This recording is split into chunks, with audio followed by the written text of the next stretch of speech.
kasi di ba napanood namin yung teaser kanina, so medyo kakaiba yung role mo. So paano mo siya pinrepare?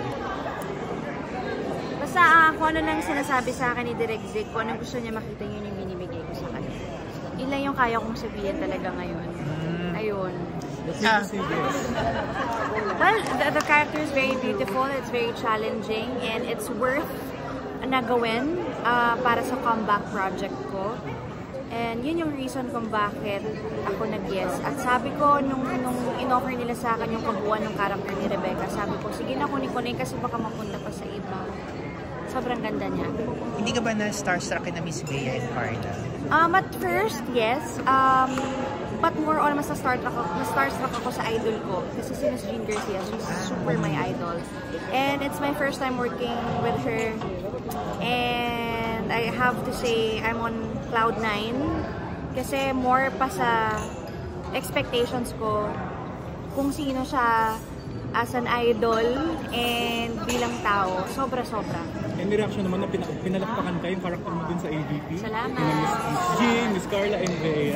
Salamat. Oo, talagang ang daming pumalakpak. Thank you. Masarap sa film, of course. Nakaka-proud na with that very short scene, naiintindihan kagad ng mga tao kung sino si Rebecca. So, I'm very, very proud.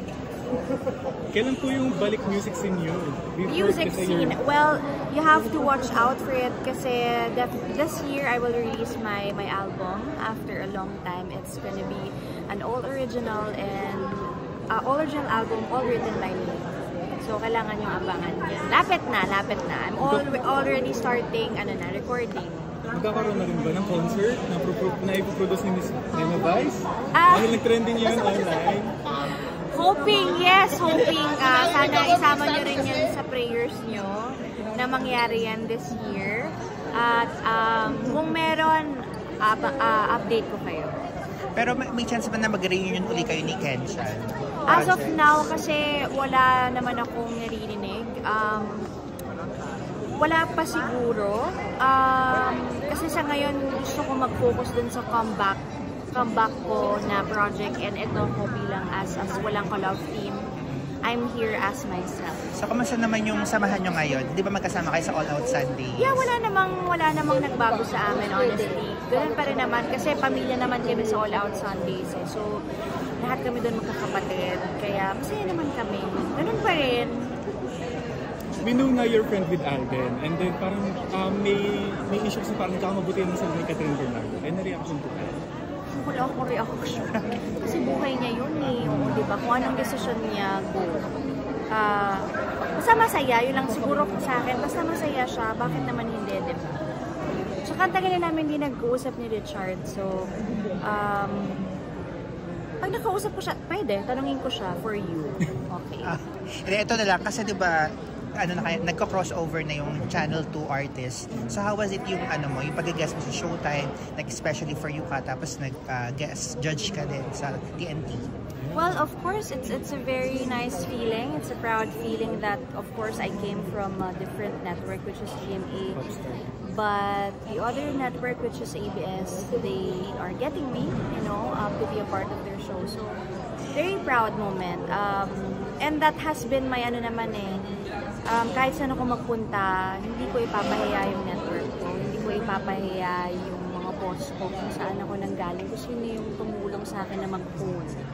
Kung sino ako ngayon as an artist. So, pero if ever, sino yung gusto mo maka-work sa kabilang channel?